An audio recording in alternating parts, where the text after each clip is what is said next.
Hello, everybody. My name is Robert Henry, or Bobby, as I go by mostly. Um, and I am a PhD student in the Department of Native Studies at the University of Saskatchewan. Um, and as Joanne says, I'm about this close. So realistically, I'm about a year away from actually finishing everything. Maybe two, who knows? No, I'm trying to get done by August. Don't worry. I'm done at this. I'm tired. I'm tired. Uh, I'm not going to talk very much here because I want the floor more to be about their stories because that's what my project's about and what the book is about. I'm just going to give a little background of where it got started and how it came about, and then let them go through. I'm originally, like Joanne said, from Prince Albert, Saskatchewan, Métis, from big Métis family up there. And I ended up going to Suntep. I have my B.Ed, and I also have my M.Ed from the Indian Northern Education Program up in Saskatoon. And while I was doing my master's, I've always been interested for the past 13 years, I guess it would be now, even before I got into education, even before I even knew what education really was, because my family isn't a big education push. I'm the first one with a master's. I'm the first one in a doctorate program. My brothers have diplomas, and that's all they have. My mom finally got her nursing degree after 25 years of actually working as an RN. She finally got the degree. She wasn't grandmothered in. So education is a little different within my family, but it's still nurtured within our family. But 14 years, what years? 2014, 14 years ago is when I got interested in all of this stuff about gangs. I was working at a community school, and this is where we started to see the introduction of street gangs within elementary schools within Saskatchewan. This is about 6 years prior to the police even acknowledging that street gangs are an issue within Saskatoon and Prince Albert. They acknowledged it a little bit prior to here in Regina, about 2002, 2003. They started to acknowledge that there was an issue here. So anyways, that's where my interest came. And for everything that I've done within school, I've always focused on the policies in and around street gangs, so looking at how schools deal with it, zero tolerance policies, and that sort of thing. And when I was doing my master's, looking at the issues within the definitions between agencies, I came across a book, and it was similar to this, and it's by Boogie. That's it, Boogie, like Boogie.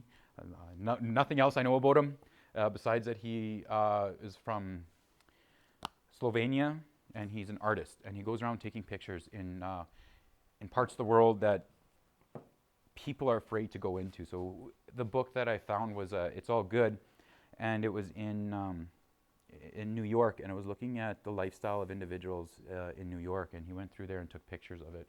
And I just got this idea, and I brought it out, and some people took a chance with me, and I started working with Straight Up, and I showed them what I wanted to do, and they said, yeah, this is something interesting. This is something that we'd like to try and do. And I focused on men for a number of reasons, but more specifically is that it's just easier for me to work with men, breaking down barriers. Because I didn't know any of these individuals prior to the project. I worked with Straight Up and was behind the scenes for 8 years, or 5 years before the project started. Andre knew me, Father Andre, who was the founder of Straight Up. And it took me about 3 years to gain his trust to work with individuals, because he doesn't like researchers, or didn't like researchers. He's slowly warming up to researchers. So I'd like to say I'm the one who did that, but I don't think it was.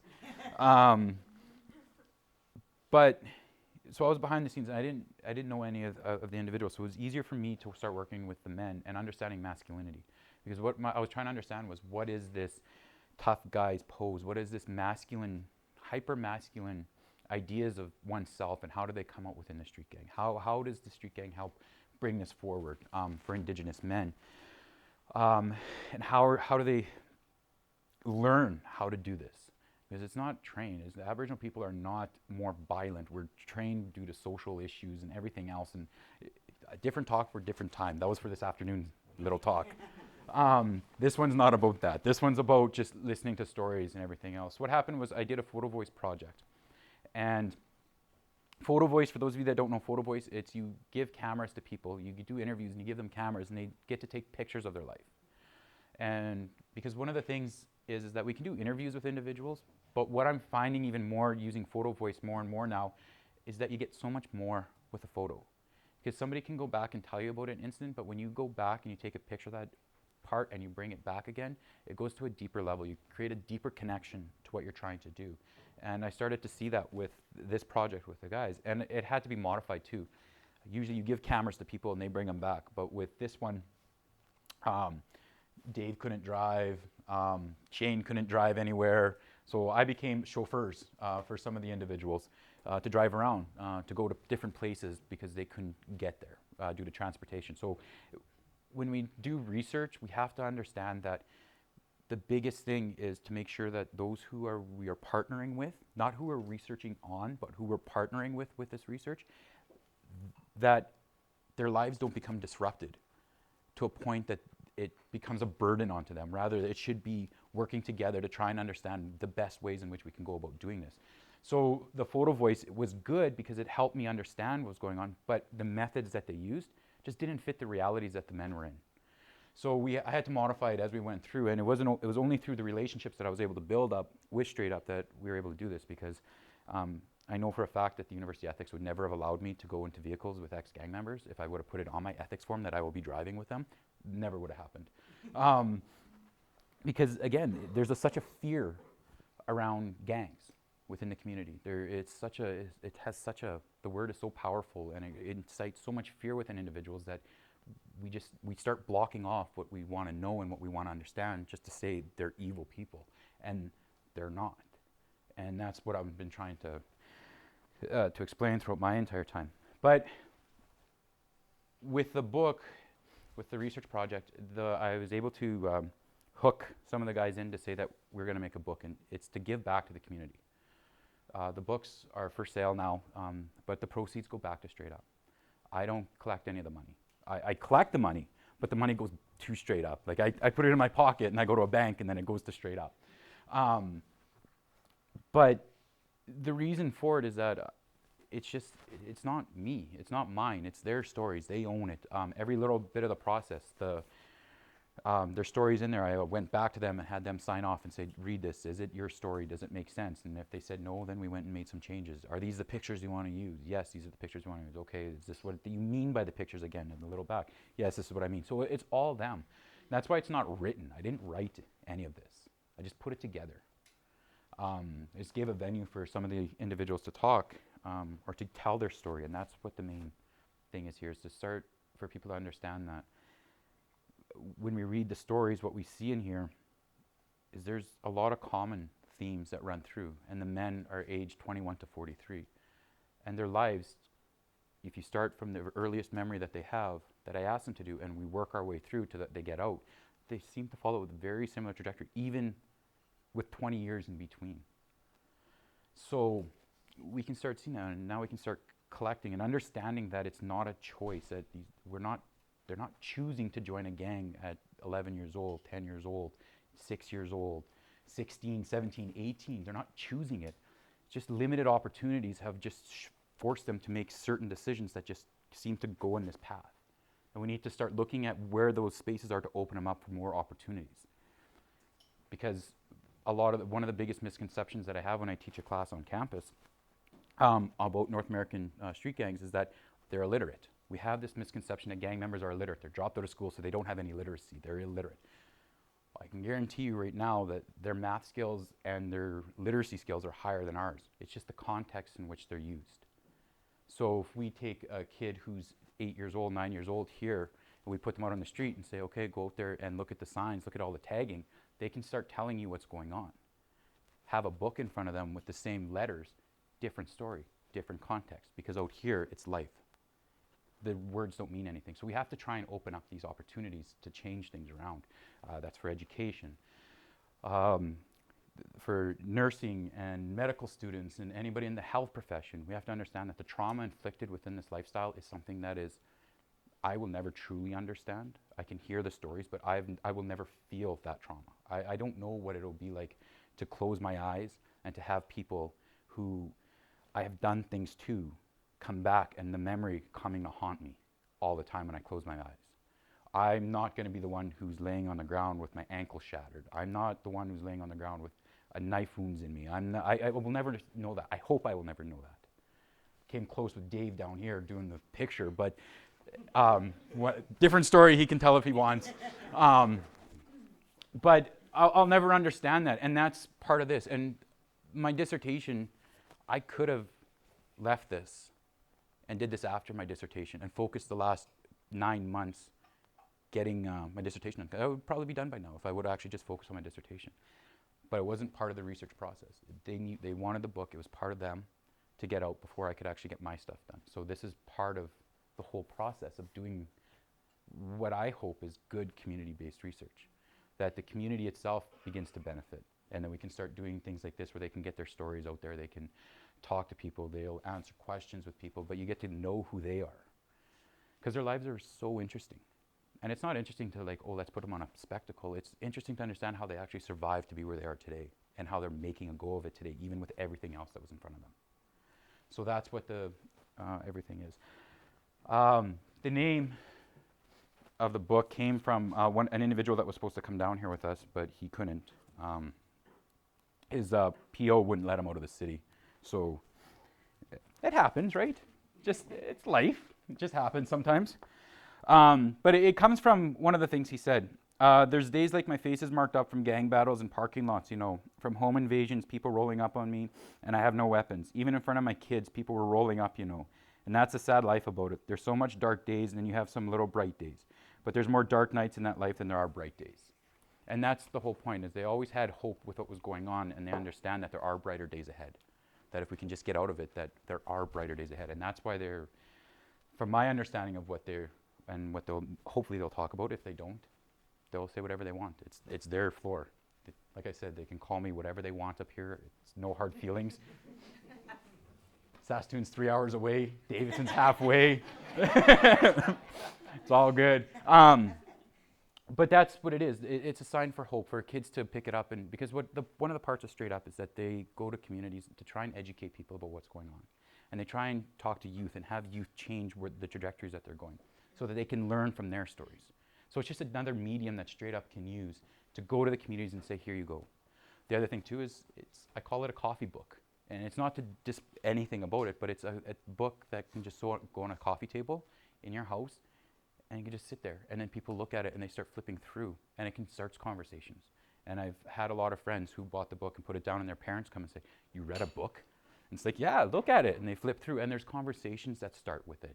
Social workers, nursing, I didn't understand what was going on. So it's really, their stories are very powerful, very touching, and we need to know a little bit more about it to understand what programs actually work, rather than just assuming that we know what programs work within the community. But we'll start with Shane.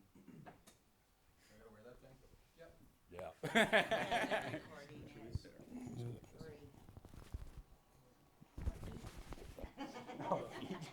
No.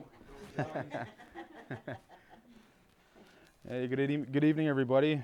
My name's Shane STR8UP. I'm 25 years old. I'm an ex-gang member. I've been with Straight Up for roughly 2 years. I joined when I was incarcerated in 2012. I met Stan and Andre. One thing I like about this book, like Bobby said, it's a conversation starter. Because for one, everything I said in there is genuine. It's 100% real.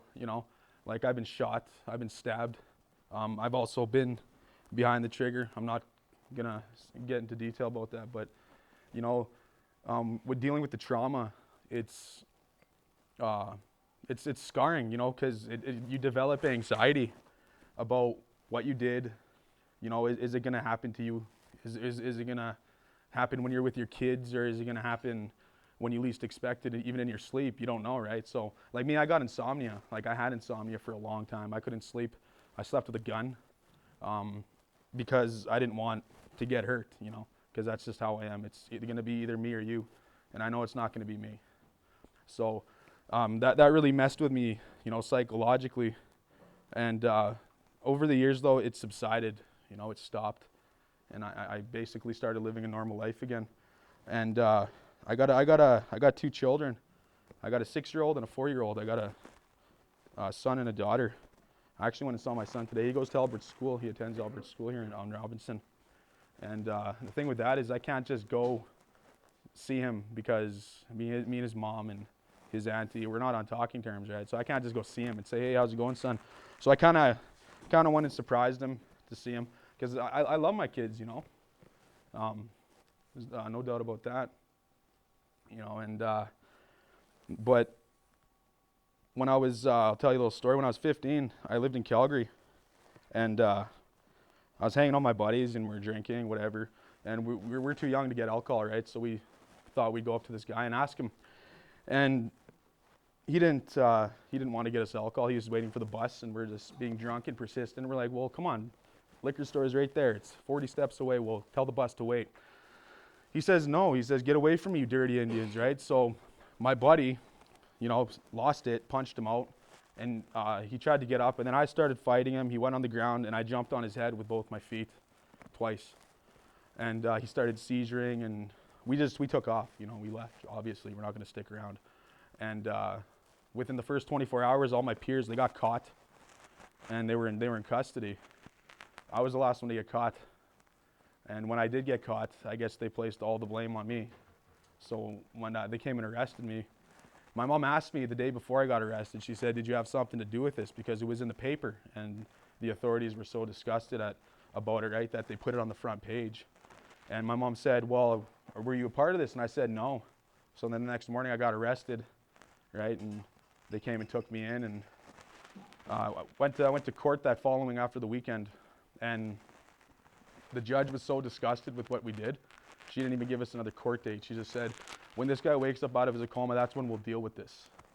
You know, and I was thinking, you know, legally, can you do that? You know, but they can. And so I was in Calgary Young Offender Center for about 3 months, and then finally my door opens at night, and I thought it was just the guard. I thought I was getting another cellie, right, the roommate. He comes and he throws my bag of clothes at me. He says, the guy woke up, put your clothes on, your parents are on their way.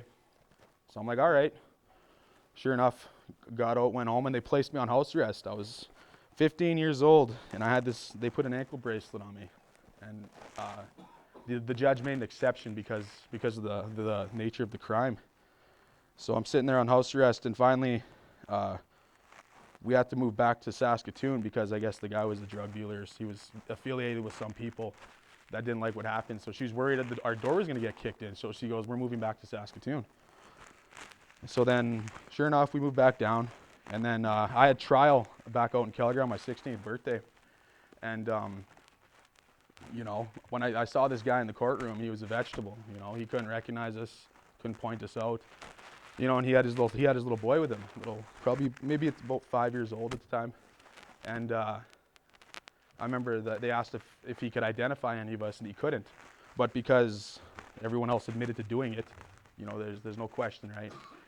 And so I got sentenced with assault-causing or aggravated assault-causing bodily harm, and I got a whole ton of community hours, a 1.5 year probation, and I made a deal to leave the city. They said, you got to leave the city in order for this to actually take effect. So we moved back to Saskatoon, and then 3 days after my trial, I was going to go to the YMCA to work out, and my lawyer called me from Calgary. Her name was Kathy Lane Goodfellow, and I told her, I was like, I'm just heading out the door. And she goes, well, I'm glad I caught you.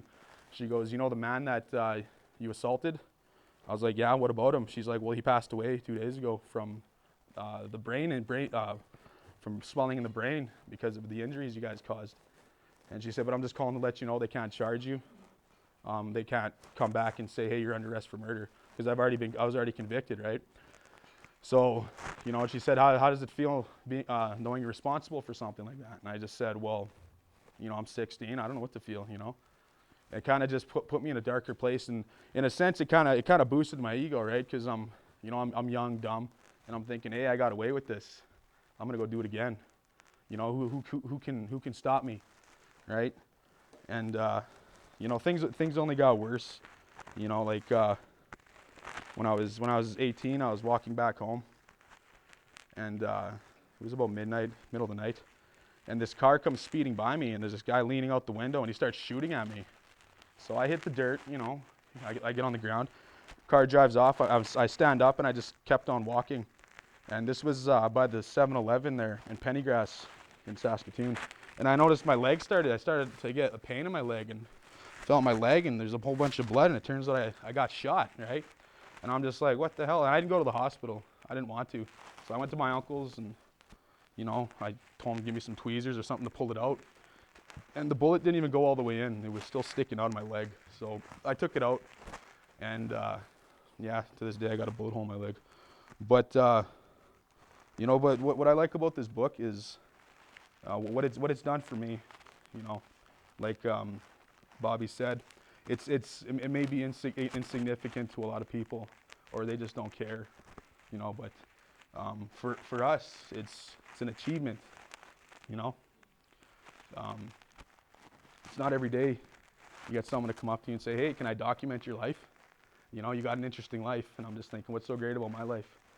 You know what I mean? Like, but then when you really reflect on it, you're kind of like, oh, you know, I guess it is kind of interesting, because I come across a lot of people who haven't lived the lifestyle I live. The only ones I seem to know are my old gang buddies and my straight up brothers and sisters, you know. So basically, it's helped me become a better father, you know, a more understanding. I've developed a lot of perception, and because it allows me to see what other people are thinking, kind of give them a chance, you know. Because I used to be really ignorant. I never used to hear anybody out. I used to just, you know, hear me out. I don't want to hear what you have to say, but listen to me type deal, right? So, and it also helps me develop etiquette, so I can stand up here and talk to you guys if I'm at a job interview. Allows me to talk to the interviewer. You know, I don't got to be so closed in.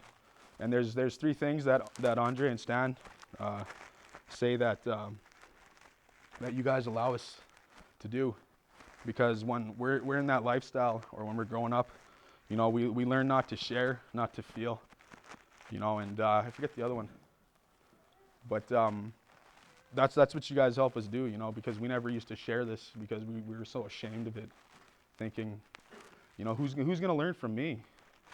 You know what I mean? All I've done was wrong, and that's how I see it. But what I learned from that lifestyle, though, is that you can get out of it. You know, it's possible. You know, don't sit there and say that you can't. You know, like a buddy of mine says, take that out of your vocabulary. You know, you can do it. And it's not because I didn't join a gang because I thought, oh, I want to be cool. I did it because I wasn't getting attention, or I wasn't getting that void wasn't being filled at home. So I reached out somewhere else, and unfortunately, a chain of events happened. I was living with a head full of regret. But you know, if you ask me now if I could change it, I wouldn't. You know, because basically made me who I am. So I can't complain about that. But yeah, that's all I'm going to share for now. Thanks for listening.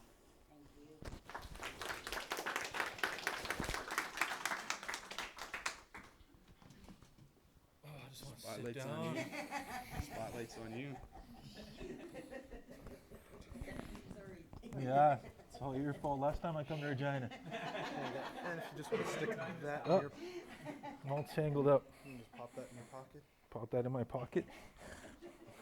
Put things that aren't mine in my pocket. Things don't turn out good. Okay.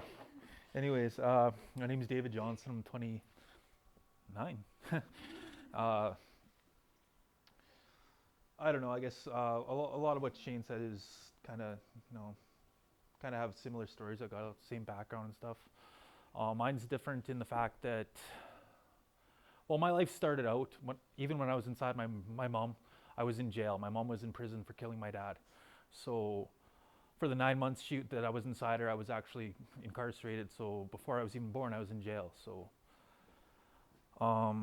you know, and then I bounced into the system. The 5 years that I spent in the foster care system were, you know, probably some of the most terrifying memories that I don't even want to talk. I don't even talk about it. It's just all those nightmares you hear about is kind of what happened to me. I got taken away lots. I got all the kind of abuse that you can imagine, and you know, it really scarred me for life, because I couldn't trust people. The people who were supposed to take care of me and protect me were the ones that I was scared of the worst, you know.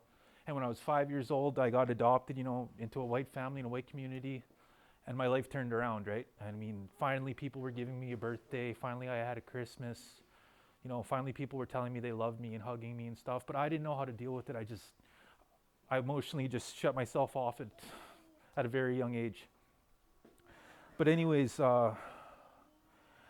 you see, that's where things changed for me. I didn't grow up in the hood. I didn't grow up in the street. I didn't grow up with my parents drinking or, you know, drugs around or stuff like that. You know, I grew up with, my father owned a company. My dad owned a business. He owned 2 businesses. He owned one in Regina and one in Outlook. My mom was a postmaster and stuff. You know, I came up okay. Like we struggled, but I always had what I needed. I always had clothes. I grew up with nice cars. I grew up, you know, being put through school and all that stuff. But, you know, growing up in the white community, I had, you know, that's where the bullying comes in, and that's where the isolation started to come in, right? And anyways, it just got to a point where I couldn't deal with it anymore, and I started fighting, and I started lashing out, and I started doing a lot of bad things, and I got labeled just a bad kid, right? I got stereotyped as an Indian, an ADD Indian, ADHD. Just stay away from him. He's just bad news, right?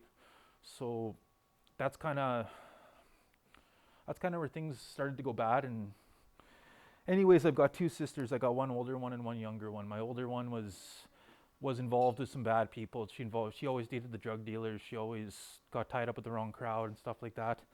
And she noticed that I was constantly alone, right? Like I was a loner, and you know, she knew I was getting bugged and stuff. So she invited me over to my cousin's house one day. I was 12 years old. I remember it was cold outside. I remember it was snowing and stuff. So I wanted to go somewhere and eat my lunch, right? So I went over there. I was watching Flintstones or whatever was on TV, and she called me into the kitchen, and she's like, you know, there was a mirror and there was a whole bunch of white lines on it, and you know, she's like, have you ever done this before? And I didn't want to seem like a loser. Like, I'm like, oh yeah, I do that all the time, yeah. You know, so, you know, anyways, I bucked her ale, and at 12 years old, my first drug I ever put in me was cocaine. And that just basically started my life of addiction. I didn't want to, like, I didn't know nothing about gangs. It wasn't my main goal to become a gangster or to, you know, do all the stuff I did. My addiction led me into a lifestyle that I'm not proud of. I ended up coming to Regina to work with my dad to get away from the stuff I was in, because I was a crystal meth addict as well, and I'd stayed up for 23 days, and I was sick, and I thought I was dying and stuff like that. So he did what he knew how to do best. He took me to work. So I came to Regina and I sobered up. I was sober for like 5 or 6 months. I bought a nice car. I actually used to park my car just over at 7-Eleven here on Dudney. I lived just 3 houses back from it.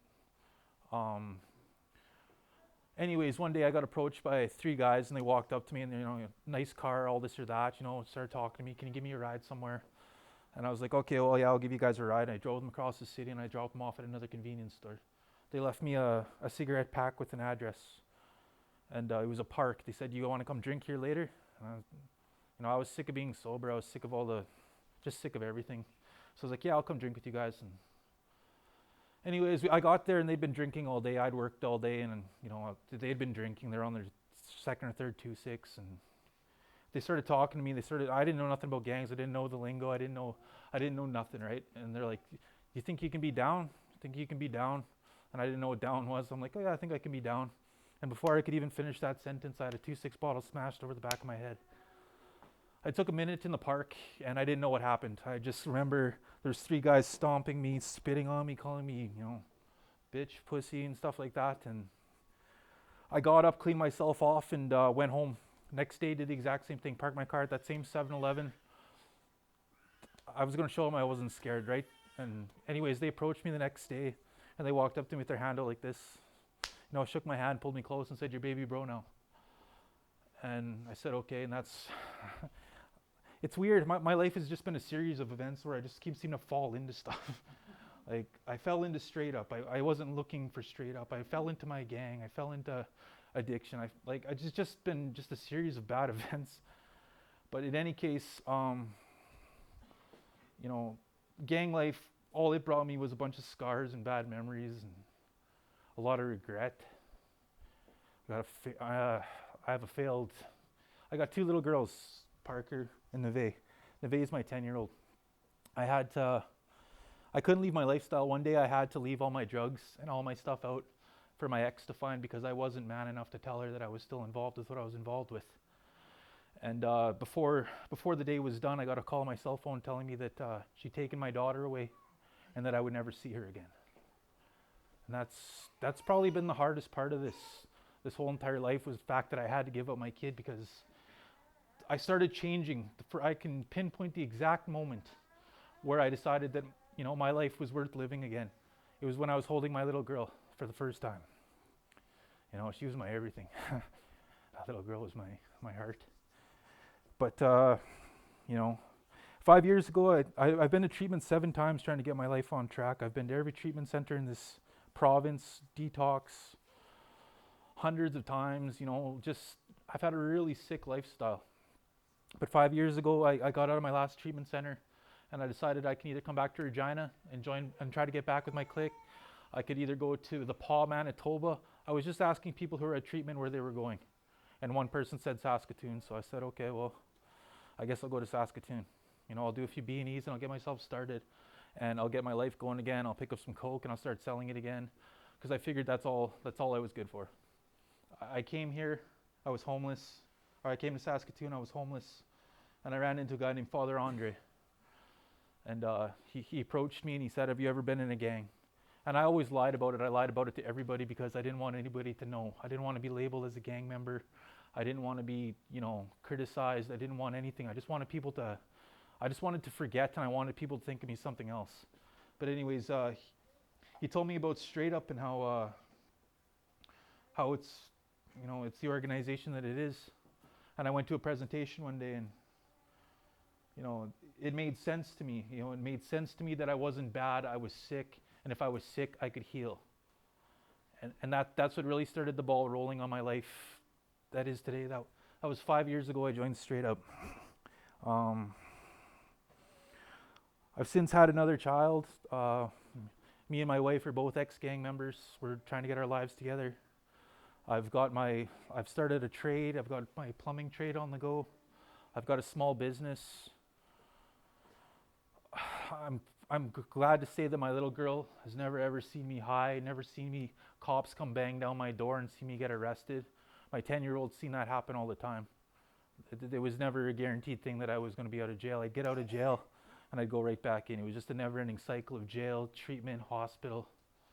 It was just never ending. My life was just going nowhere. I honestly thought I'd be dead by 30. Actually, whether or not I was alive at 30 or not, I figured I'd just go do a shootout or go do something really stupid and just end it all, because I hated myself.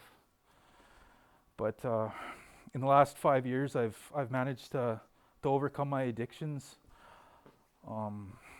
Like I said, I'm not the best parent, but at least I'm there for my kid, and I'm back in my 10-year-old's life now.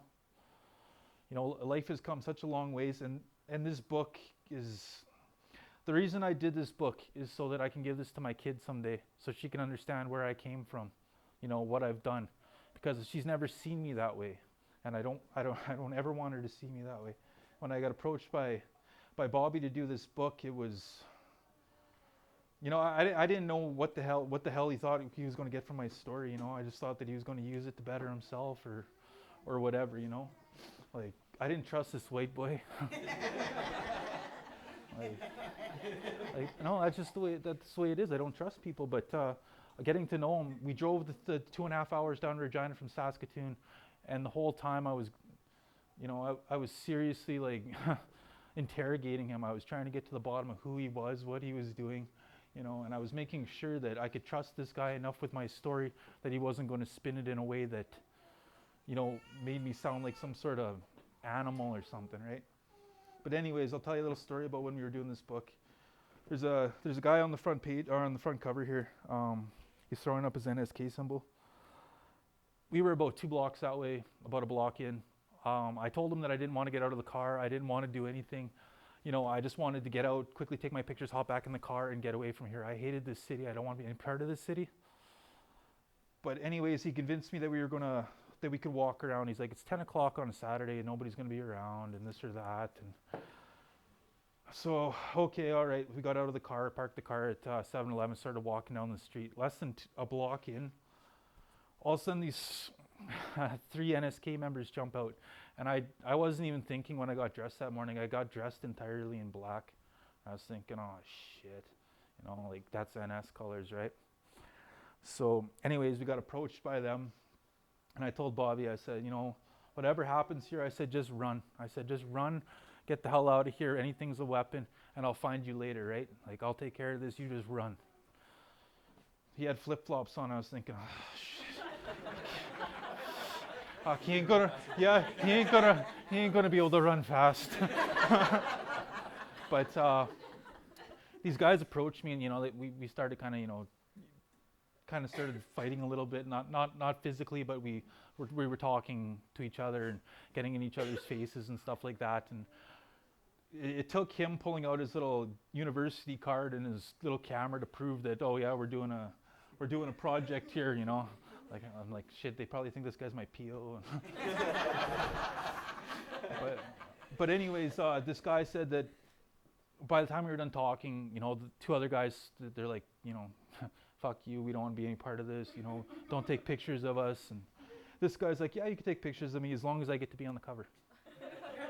So here he is. Yeah.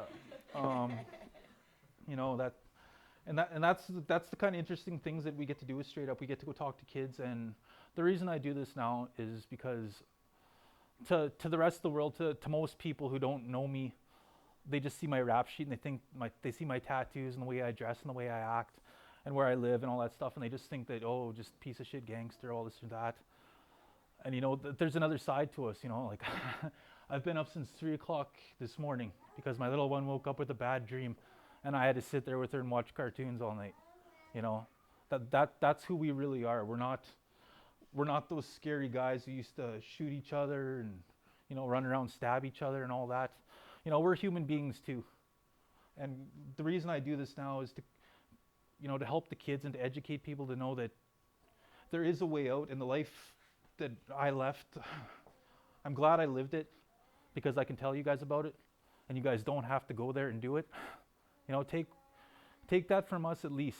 You know, don't follow where we went. We spent enough time in jail, enough time in hospital, enough time everywhere to have you guys not have to do it. You know, and if you know anybody who's involved with it, you know, hopefully they can find a way out. And I'm just starting to babble. I'm so full. But you know, thanks for listening. And, yeah. Oh my God. Yeah, next time I see you, I'm just running. But yeah, that's it for me. Thanks for listening. Thank you. Hopefully you don't have flip-flops on, eh?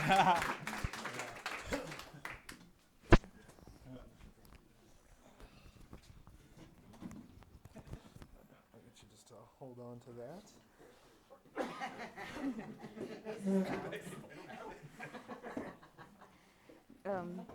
Good evening. My name is Faith Eagle. I am 34 years old.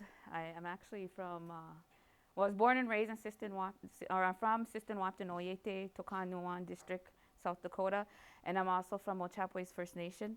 When I first met Bobby, we were in a Straight Up presentation at the Cap House in Saskatoon, and I thought, why is he looking at me like that, you know? I didn't trust him, I didn't. I was like, is he trying to read me? Does he have something on me or something? And I didn't know he was the author of this book, and I'm not in it, but the upcoming books and whatever decided to do a story, and I'm not sure how, but I didn't want to look at this book because I didn't, not just because I didn't want to go in reality of it because it felt like so much of touching home base of what our Native men go through. And it kind of brought back like flashbacks, you know. I don't know what they went through. I don't know anything like that. So when I see my brothers, I know what they're talking about and everything. And just to elaborate on a little bit about myself, I grew up in a really nice home, South Dakota. My parents were married, and they raised us up in a Christian home, which taught us values and morals and responsibilities. Learned to go to school, and I didn't know I was a Native American until I was grade 3. because my teacher put it on me. She said, "You're Native. Your skin is different color. Look at the person beside you." And so from learning that, I thought, okay, well, I'm a Native, and all of a sudden, what the hell is this shit? Like I didn't understand it. So it kind of got me angry, and I didn't like teachers. So if I was a teacher, if you're a teacher and I walked in and I saw you, I didn't like you because of what I went through my first teacher. So that just went on, and I was raised in a strict home where take off your shoes, hang up your backpack, and do your homework, do your chores, do it fast. Don't be dumb, don't be slow, because if you are, you'll get caught, right? Do you know what I mean? You know what I mean, right? And at that time, I hated it. You know what I mean? I didn't like responsibility. I didn't like any of the bullshit that I had to get put through. My parents were foster parents, so I knew a lot of kids that came in and out, in and out. And my parents divorced, so we moved to Canada, and we moved to Calgary. And we learned different things, and we learned different tactics because you have to stay alive. And you can't be slow because your friends, if they're slow, you're going to get caught up in it. You know what I mean? So I learned just to beat up everybody in sight and to protect my sisters, because if we get taken away, then it's our fault, but we don't know it's not our fault because we don't know responsibility, right? Because we're just kids, 10 years old. So we don't know anything about responsibility, and we don't know nothing about being honest, because if you're honest, you get caught, right? So having more of that in my life, it created like a different world for me. It was like, if Faith can create a different world for herself, then nobody can see her. Nobody can see how much I'm hurting. Nobody can see even if I have potential. Do I have potential? I don't even know if I have potential because I'm questioning my own self. And I don't even know where to go, because if I go to a center, if I go to my teachers, if I go to someplace, then they're going to laugh at me and they're going to say things about me. You know what I mean?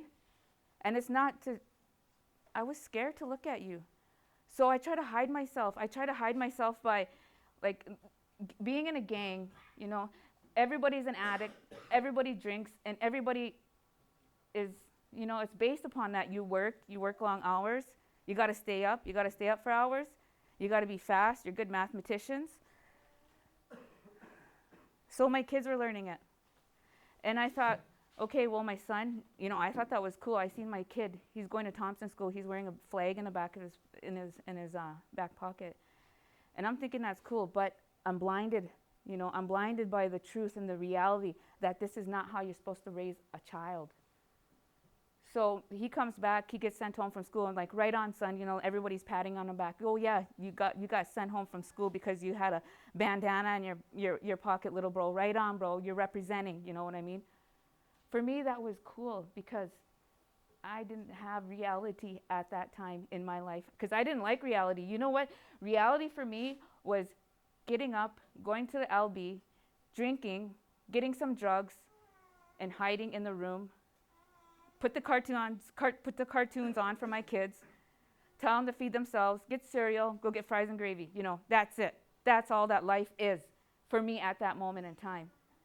So I start getting more involved, and I start getting deeper and deeper and deeper and deeper. And how do you get yourself out of here? Get picked up by G Unit, arrest you in front of your kids. You're in jail. Nobody's there for you. Your family shows in court for you.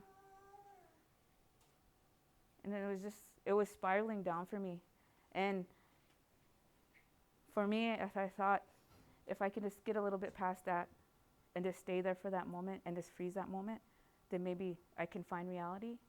Then maybe reality will become real for me, if I even know what reality is, because I'm still searching myself. I don't even know how to be a parent because I'm a single parent. I have 8 kids.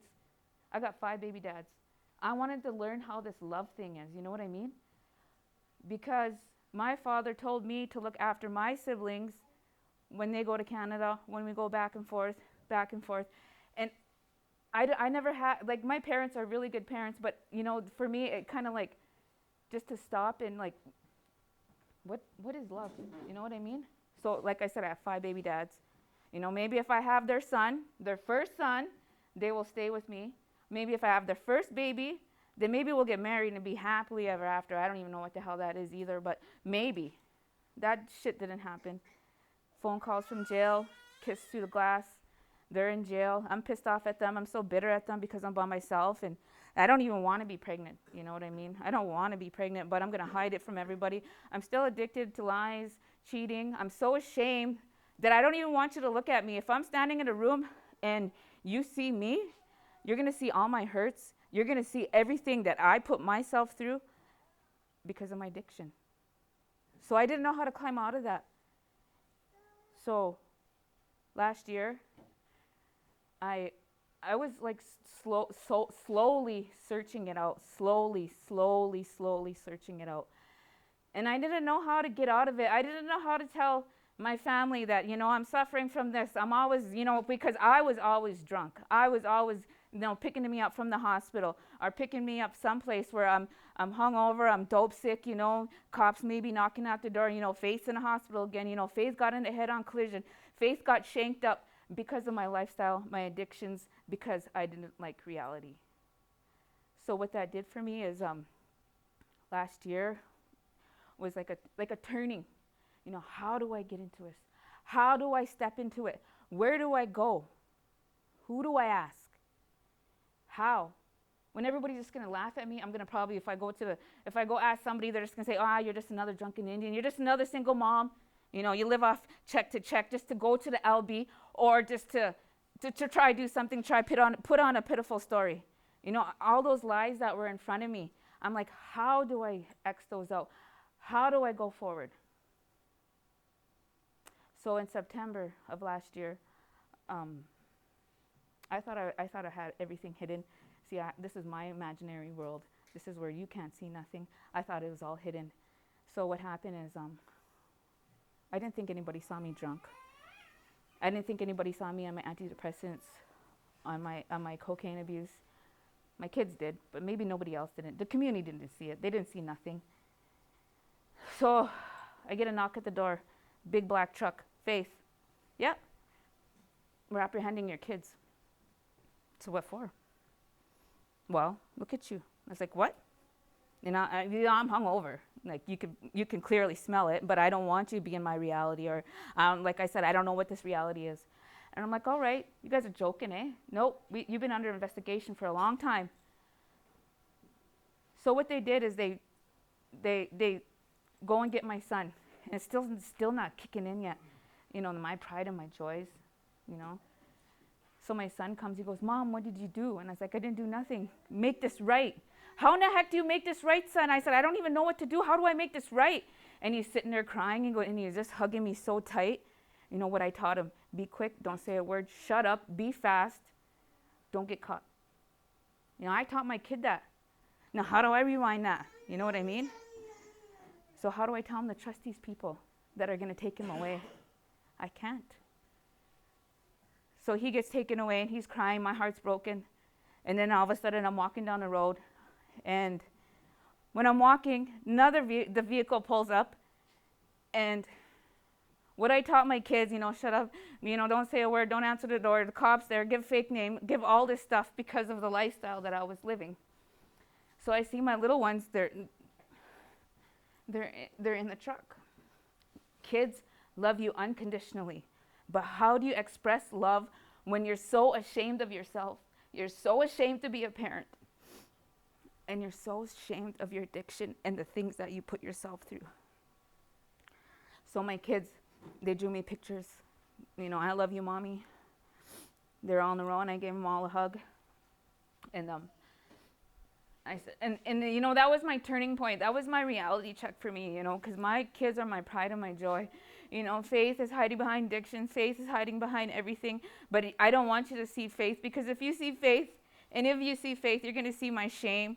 I didn't even mark myself as an individual, as a human being, as a person, as a female, as a First Nation, as somebody that can do something in life, because I was a single parent that took care of my kids, who hid behind drugs, who was so addicted that if you seen that I was so addicted, then I hated you, because if you seen my honesty in anything, I would lie to you because I hated you, because I didn't know you. So I hugged my kids, unconditional love those kids had, and I said, don't worry. I said, Mama's going to get you back. Mama's going to get you back. I will get you back. And they're like, okay, Mommy. Okay, Mommy. So that was my turning point. I went to go get drunk again because I hated it. I wanted to drown my pain and everything. Nobody's seen, yeah, I was that pitiful drunk. Yeah, I was that pitiful drunk. You know what I mean? So I go in my trailer where I'm staying, and I have nothing. Beer cans all over. I don't hear my kids. I don't hear nothing. So I walk around, and, like I said, I was taught in a Christian home. So I went to my oldest daughter's bedroom. That was it. And I kneeled before her bed, and I said, God, do you hear me? And I looked around. It was so quiet in there. And I said, God, do you see me? And I looked out the window. Then I stepped back a bit. I said, do you feel me? And then I went to sleep. And I had enough. My bags were packed. So I go to the medical clinic, and the NADAP workers there, and I said, I need to get out of here. I need to live. I'm determined to live now. I want to live now. I'm like knocking on the door, when somebody's begging, I want to live now. I want to live now. Like just trying to say, can you believe me? I want to live now. So she goes, okay, you know what? I'm going to call the detox right now. So they called a detox. And like I said, I prayed to get out of there to help me out. So what they did, they called the Larson House in Saskatoon. We have a bed open right now. And I said, how am I going to get to Saskatoon? But I prayed. So if I prayed, then God, I asked him to hear me. Maybe he'll hear me, and maybe something will happen. The NADAP worker said, we're leaving to Saskatoon in 20 minutes. If your bags are packed, you can go. And I was like, what? So packed my bags, threw everything. I didn't care about anybody that was coming over to go to drink. I didn't care about nothing anymore. I packed my bags, and I left, and I made it to detox. What do I do now? I want to live. That's what I want to do. I'm determined to live. I'm determined to become that parent that I don't know how to be.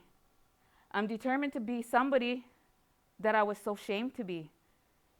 So I was determined to go to treatment. So I went to treatment. I called Straight Up because I've been in Straight Up for 3 years. And that's the only people that I knew that would back my play or that would give me that support that I needed to, and just sit there and listen. Because nobody listened to faith. Everybody assumed about faith. Nobody took the time to know about faith because faith never gave you the time because I was so ashamed of what I put my body through, my addictions, everything. I was so ashamed of what I did. So I didn't want to tell you. So that's when I chopped it off and I quit feeding myself those lies. I quit living by those lies. And I said, okay, I'm determined to go into treatment. So I went to treatment. Cut off all ties with everything. I didn't care because I'm determined to live. So where I'm at today, as I still stayed in Saskatoon and I stayed in a shelter, I'm determined to live. I go to a presentation, I get a brown envelope, your kids are back in your care. I get my kids back. I'm still determined to live. I'm determined to live and show my kids that it's okay to live, it's okay to be in reality, and that it's okay to breathe air, that it's okay to wake up every morning, to keep the windows open with the sun shining, because I taught them to keep the windows black and everything, that it's okay to tell the truth, that it's okay just to be okay for that moment that you're in, you know what I mean? And my kids are coming around, my son, 12-year-old son, everybody probably just, he's just bad. He's not going to listen. He's going to be like his mom. Look at how his mom is. You know what I mean? And I didn't like that. So I told my son, it's okay, son. We'll walk through this together because nobody has ever told me that before. We'll walk through it together. I don't know the decisions you're going to make, but we'll walk through it together. And I will listen to you, all right? And it felt good to tell my son that. So I got my son back. I'm back and Straight Up, completed treatment, and I got my own place. And I am going to leave a legacy for my kids. And I'm going to tell them that it's okay to live. Thank you.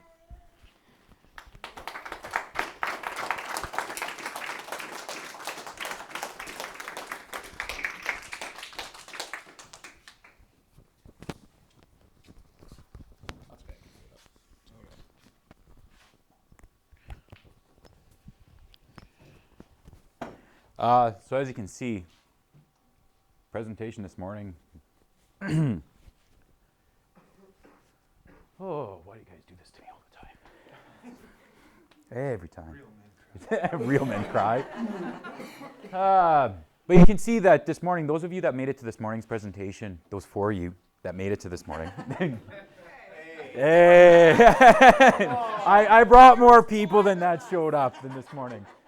But as you see, there's a difference in how I go about doing it and in their stories. And their stories are a lot more powerful. They connect us. They bring us together.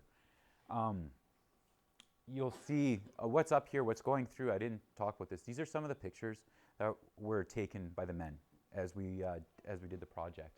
And you'll see pictures of addictions with needles. You'll see what's going on up here. You'll see the eagle feather and the braid of sweetgrass. You'll see fathers and sons standing next to each other.